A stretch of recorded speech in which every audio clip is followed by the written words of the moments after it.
15th, we arrived in Hanoi, Vietnam. Grab works in Vietnam, which we used to get to our hotel. It took us more than 1 hour to get there. Our hotel was Grand Hotel du Lac. Staff at the hotel was hospitable, as expected.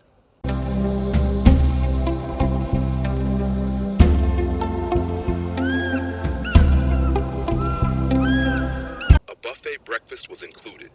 It was on the top floor, and we were always given a table by the window, which had a nice view of the cathedral.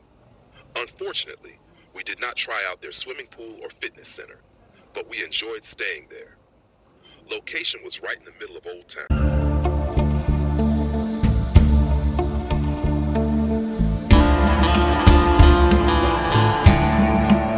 The next morning, Aunt May, Uncle Francis, and Cameron came to our hotel, and together we took the Grab to the Vietnam Military History Museum.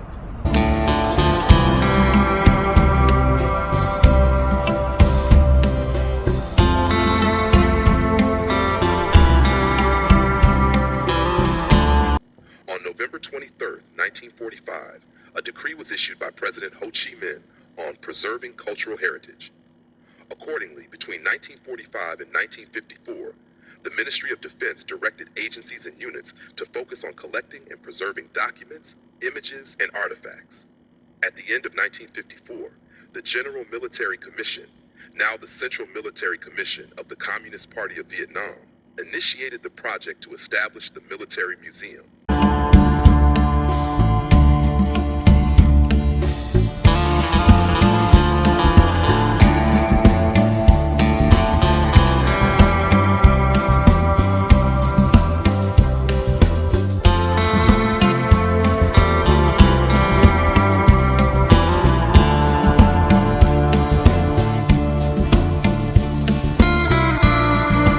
The Military Museum consists of an open-air exhibition and military artifacts from throughout Vietnam's history. Important artifacts such as aircraft, tanks, and combat equipment are displayed outdoors in an open-air exhibition area of over 20,000 Music World. Soviet and Chinese tanks, MiG fighter jets, and an assortment of artillery pieces stand as silent witnesses to history. Each machine represents a chapter in the story of Vietnam's alliances and strategic decisions during times of war.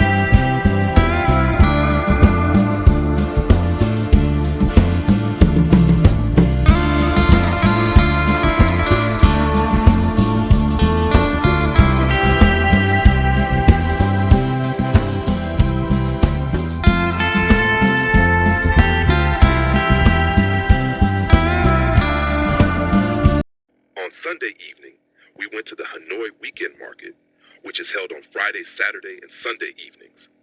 The whole street is closed to pedestrians only. Vendors were selling food, drinks, household items, clothing, t-shirts, bags, magnets, etc. Prices are very affordable and buyers can bargain. As with all these types of night markets, this one was crowded with lots of mainly tourists. If you need a souvenir of your time in Vietnam, you can find it there.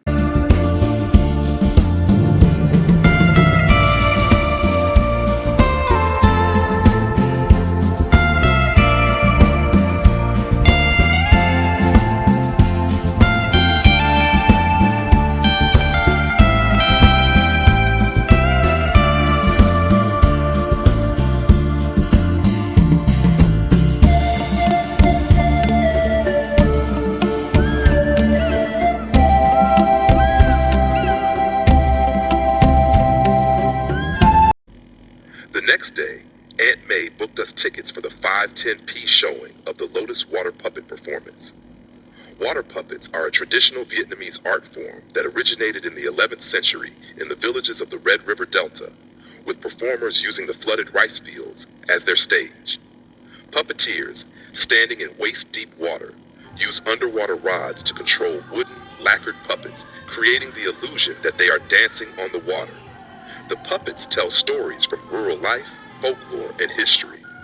It was initially a way for farmers to entertain themselves when the rice fields were flooded after the harvest.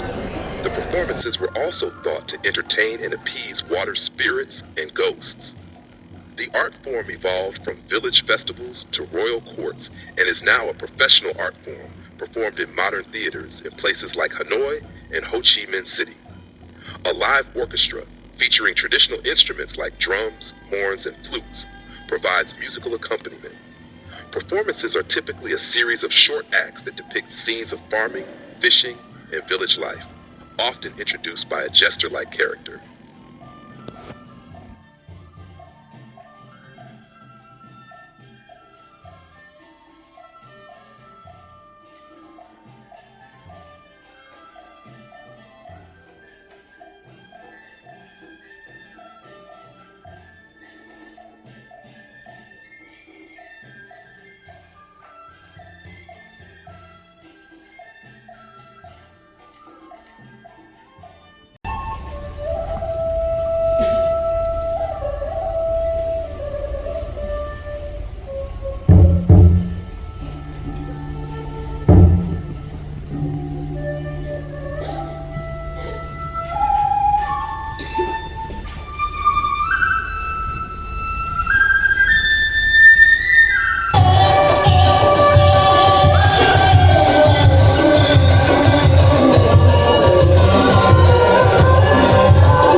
The next day, we went with Aunt May and Uncle Francis to Maison Centrale prison, where Senator John McCain was a POW during the Vietnam War. Maison Centrale was a high-security prison in Hanoi built by the French in 1896 to hold Vietnamese political prisoners, becoming a symbol of colonial oppression. It was notorious for brutal conditions and torture until it was repurposed after 1954 to house American POWs, earning the nickname Hanoi Hilton. During the Vietnam War, it became infamous for the treatment of U.S. prisoners of war like John McCain. The French built Maison Centrale between 1896 and 1901, initially to hold Vietnamese prisoners, particularly those agitating for independence. The French colonial administration designed it to be a symbol of control and intimidation. Inmates endured cramped cells, torture, and inhumane conditions. Some women were subjected to electric shock and severe beatings, and prisoners were forced into hard labor.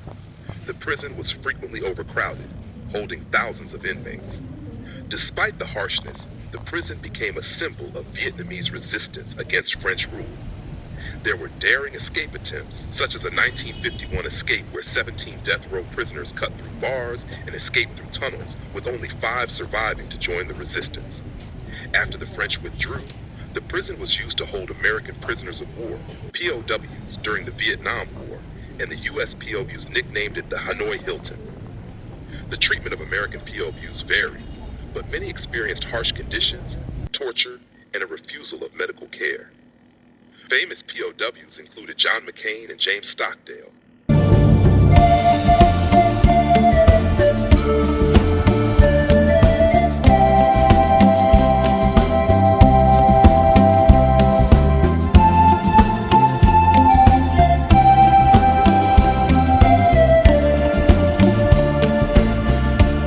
On our last full day in Vietnam, we went with Aunt May and Uncle Francis to Bat Trang village, located near Hanoi, has a history of pottery production dating back over 700 years. The village's skilled families grew with the development of the ancient capital of Thang Long, now Hanoi. Pottery makers in Bat Trang learned new techniques, including how to create white glaze, from craftsmen who came from China around the 12th century. Although Bat Trang endured centuries of challenges, its kilns have continued to produce ceramics to this day, from royal commissions to contemporary designs. The story behind the Bat Trang Pottery Museum is its origin as a modern tribute to Vietnam's historic Bat Trang ceramic village. Built in 2018, the museum's tiered, canyon-like architecture is meant to evoke the shape of pottery wheels and traditional kilns, and was created in collaboration with local artisans to honor the village's legacy and craftsmanship. The museum serves to showcase the village's history, teach visitors about the pottery making process, and provide a contemporary space for artisans and community events.